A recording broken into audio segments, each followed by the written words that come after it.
आज all India मजलिस ए इत्तेहादुल मुस्लिमीन की एक आम सभा सह कार्यकर्ता सम्मेलन जिले स्थानीय सिंघिया सुल्तानपुर में आयोजित की गई, जिसमें बड़ी संख्या में कार्यकर्ता और नेता उपस्थित थे। इस दौरान कुछ नए कार्यकर्ता को इस सम्मेलन में सदस्यता अभियान भी चलाई गई, जहां अख्तरुल ईमान ने मनोनयन पत्र रहीमुद्दीन उर्फ हैबर बाबा पिता हसीरुद्दीन को किशनगंज ऑल इंडिया मजलिस ए इत्तेहादुल मुस्लिमीन के प्रति आपके योगदान व संघर्ष को दृष्टिगत रखते हुए आपको किशनगंज जिला का जिला अध्यक्ष नियुक्त किया जाता है।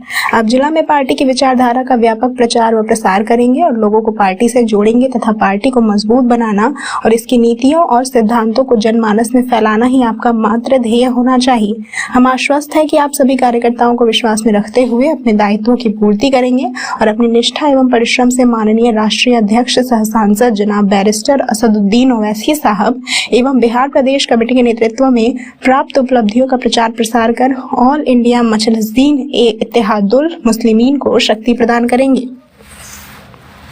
हम क्या कुछ कहेंगे, जो कुछ आप लोग कहना चाहते हैं कहिए।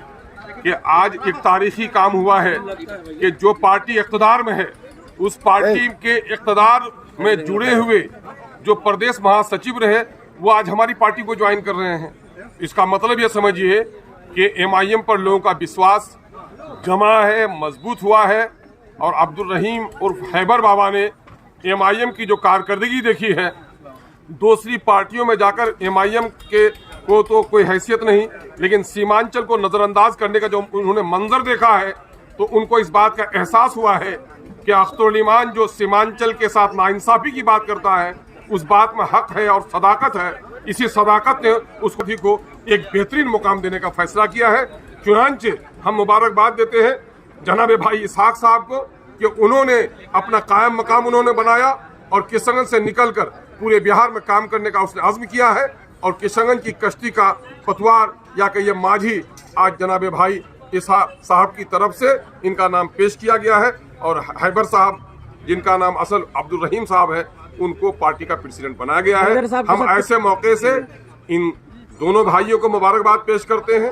साथ ही पार्टी ने और भी फैसला लिया है कि पार्टी के डिस्ट्रिक्ट यूथ प्रेसिडेंट की जिम्मेदारी अजीजी मुरसलीन बाबू को दी गई है और पार्टी के डिस्ट्रिक्ट प्रेसिडेंट किसान सेल की जिम्मेदारी अजीजी अमीरुल हक को दी गई है और दीगर जो जिम्मेदारियां दीगर लोगों को दी गई है। हम उम्मीद करते हैं कि बड़ी जिम्मेदारी के साथ इन जिम्मेदारियों का निर्वहन लोग करेंगे। मुकदमात थे उन पर और जेल चले गए थे, वो पार्टी ने उनको सस्पेंड कर दिया था और अभी अदालत ने उन्हें बेल दे दिया है, इसलिए पार्टी फिर उनको उनके मकाम पर बहाल कर दी। मैं कह रहा हूं कि इनके छल, जिनके नाइंसाफी की बात मैं कह रहा था, एक चीज अभी खुलकर सामने में आई है कि अभी जो जाति आधारित गणना हुआ है उससे मुसलमानों के साथ, दलितों के साथ क्या नाइंसाफी की है। नौकरियों की उम्र 20-25 साल 30 साल होती है और 33 साल से हुकूमत है राजद की, कांग्रेस की, जदयू की और भाजपा की। इन सबों ने मिलकर हमको लूटा है और सबका वादा झूठा है। ये है कि बिहार की 13 करोड़ आबादी में 2 करोड़ 31 लाख आबादी है माइनॉरिटी की और 2 करोड़ 56 लाख आबादी है हमारे अनुसूचित जाति के लोगों की। इन दोनों के साथ जो जुल्म इन लोगों ने किया है, एक ही आंकड़ा मैं पेश करता हूं, समय कम है, कि बिहार में सरकारी नौकरियां हैं 20,49,370, माइनॉरिटी का हिस्सा होता है 18% का हिस्सा होता है 3,66,000, उनको 1,72,000 नौकरी दी गई, 1,95,000 नौकरी से उनको महरूम रखा, इन्हीं लोगों ने महरूम रखा। उधर दूसरी तरफ अनुसूचित जाति के जो हमारे भाई हैं जिनको बाबा भीमराव अंबेडकर ने रिजर्वेशन दिया, इन लोगों ने कुछ नहीं दिया और उसके बावजूद भी उनकी नौकरी में हिस्सेदारी होती है 4,02,000 और उनको 2,91,000 नौकरी उनको मिली, 1,11,000 नौकरी उनकी भी खाली इन बेईमानों ने। तो आप ये बताइए किसने इंसाफ किया। दूसरी तरफ सीमांचल से बाहर नालंदा में, पटना के अतराफ में हमारे कमाए हुए पैसे, हमारे जनता के टैक्स के पैसे, सीमांचल में लगभग 1.5 करोड़ की आबादी हुई है, इस 1.5 करोड़ की आबादी का टैक्स लेकर ये नालंदा को दुल्हन की तरह सजा रहे हैं और हमको ये वीरान कर रहे हैं।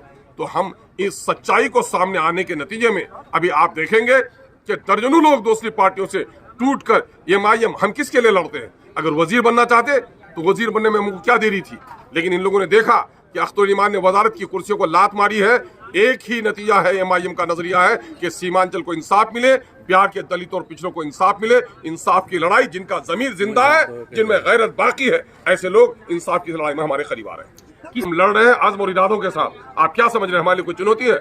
5 साल 7 साल के अंदर में कोई तारीख नहीं है कि किसी पार्टी ने 5 एमएलए को जिताया होगा।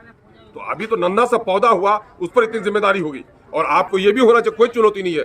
भाग गए हमारे लोग, लेकिन मुबारकबाद के हैं एमआईएम के हमारे पंचायत से लेकर जिला के पदाधिकारी तक कि हमारे लोगों को टस से मस होने नहीं दिया। आज जो इनकलाबी मीटिंग देख रहे हैं, इसका नतीजा है कि जाने वाले चले गए, लेकिन एमआईएम को जिसने कबूल किया था वो अपनी जगह पर है और नए लोग आकर एमआईएम में जुड़ रहे हैं। सर, एमआईएम के नेता को टारगेट किया जाता है कई जगह पे। सच्चा जो सिपाही होता है, चोर लुटेरे डाकुओं की नजर में वो उसका दुश्मन होता है। हम जो अकलियत की बात बोलने लगे हैं, एमआईएम जो दलितों की बात बोलने लगी है, सीमांचल के साथ इंसाफ की बात करने लगे हैं, तो लगता है कि बिहार के कुछ सियासी जमातों को यह बात नागवार खातिर गुजर रही है। यही वजह है कि अपने लोगों की तरफ से हमको पे दर पे धमकियां दी जा रही हैं। एक तरफ मेरा फेसबुक अकाउंट जिसमें 3,54,000 लोगों की फॉलोइंग थी और यह पैगाम पल भर में 3,54,000 लोगों तक हम पहुंचा रहे थे, उसको हैक करा दिया गया।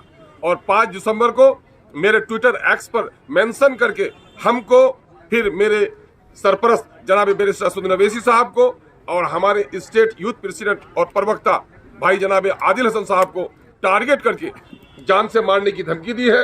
नाना प्रकार की बातें लगाई है, जिसको लेकर हम लोगों ने किशनगंज और पूर्णिया दोनों एसपी को भी खबर की। कोई माननीय अध्यक्ष महोदय को हमने जाकर लिखित दिया है कि हमारे दुश्मनों को जो लोग टारगेट करें उसको गिरफ्तार कीजिए और हम लोग की सिक्योरिटी फराहम कीजिए। चूंकि हम लोग घबराहट महसूस कर रहे हैं। पिछले दिनों में सीवान